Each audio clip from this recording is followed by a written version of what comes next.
بس هو عشان اعرف اخد الاستفاده المثلى من الانترنت بشكل عام بما فيه اليوتيوب، انا لازم اوصل بهذا الطفل لدرجه من درجات الوعي.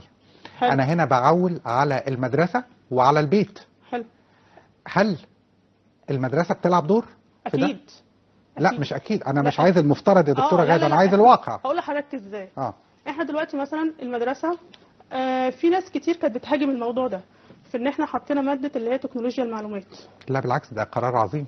بالظبط، اديك حضرتك قلت اهو. فاحنا كده المدرسه بدات تدي نبذه للطفل عن حاجه اسمها تكنولوجيا، عن حاجه اسمها اي، عن حاجه اسمها برمجه. فبدانا ان احنا ندخلها له في المنهج بتاعه من سنه رابعه ابتدائي يعتبر. تمام. فهنا بدا الطفل اهو، ده دور المدرسه. تمام. بس للاسف في اولياء امور كتير شافت ده عبء مواد زياده او ده. لا، هو مش عبء مواد زياده جدا، لان احنا بنتكلم دلوقتي زي ما قلت لحضرتك دي ثوره تكنولوجيه. لازم اهل الطفل للسن ده ان انا في حاجه بعد كده اسمها انت يعني هتتطور فيها، لازم في تكنولوجيا، لازم في مواد زي كده لازم دماغك تجيبها. فلازم ده يبدا من السن الصغير.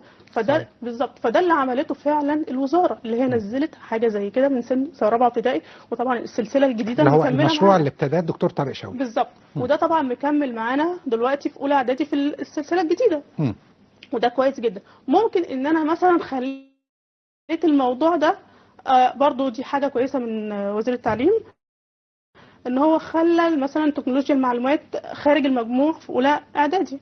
تمام. فده مش هيعمل العبء المادي او الضغط او التوتر على الاسره، لكن في نفس الوقت انا اديت نبذه للطفل، اديت نبذه للطالب، فهمته يعني ايه الحاجات دي، غير لما انا زي الاول خالص ما كانش فيه الماده دي مش موجوده.